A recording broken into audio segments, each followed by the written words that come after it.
Сәлем достар, сіздермен бірге Әсел Жұмабек қызы. Бүгінгі видеода сіздерге бекіре балығын қалай тазалау керектігі туралы айтамын. Каналыма қосыла кетіңіз. Ең алдымен балығымызды салқын суда жақсылап тазалап жуып аламыз. Одан кейін балықты екі бөлікке бөлеміз. Қайнап тұрған суға бірінші бөлігін салып, бар болған 2-3 минутта ұстаймыз.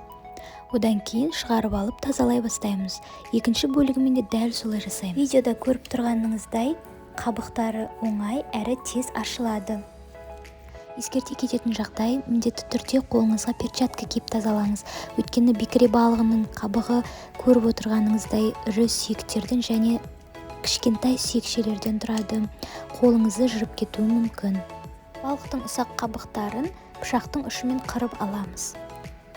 Қалауыңызша бөліктерге бөліп, тағамыңызды дайындай беруіңізге болады. Ал мен осындай әдемі бөліктерге бөліп, оны қуырып алдым. Назарларыңызға көп рахмет. Егер видео ұнаса, лайк баса кетіңіз.